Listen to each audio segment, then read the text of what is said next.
প্রত্যেককে আহ্বান করছি এবং বিশেষ করে আহ্বান করছি আমাদের সুরের গুরু শ্রী রথীন মুখার্জি মহাশয়, আমাদের রথীন মামা, এবং চৈতালি মান্না, শ্রী গোপাল বোস মহাশয়ের একান্ত আপনার সেই বৌমা, যাকে তিনি সারাটা জীবন তার কন্যা সম লালন পালন করেছেন।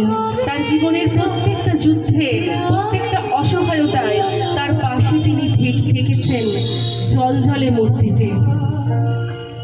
আমরা একে একে প্রত্যেককে আহ্বান করছি, আমরা যেন এই সুযোগটা থেকে বঞ্চিত না হই। সেই মহাক্ষণ, সেই সুন্দর ক্ষণে আর একটা বার এই স্মরণের পথটাকে ছুঁয়ে নেওয়ার পালা।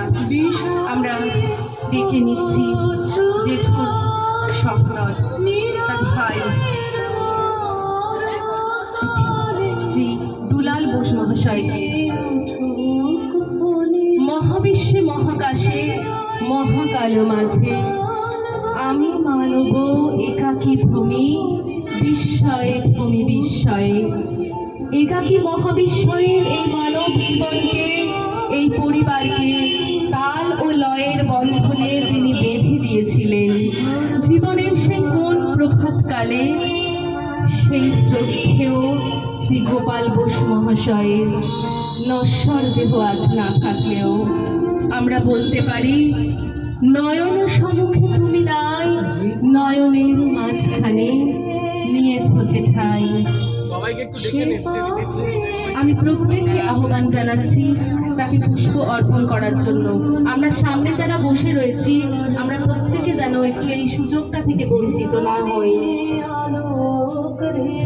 আজকে তার এই স্মরণ উৎসবে মাল্যদান পর্ব চলছে এই মুহূর্তে। আমরা বিশ্বাস করি যে জেঠু, তুমি আমাদের মাঝে রয়ে গেছো। অসুর লোক থেকে সুরের আলোকে, সুরের জগতে, তালের সঙ্গতে যখন এবারে ছোট্ট ছোট্ট দুটি গুঁড়ি তাদের মুখ খুলছিল, সব থেকে আনন্দে সেদিন প্রকৃতি মেতেছিল যথার্থ গুরুর সাথে পরিচয় ঘটিয়ে।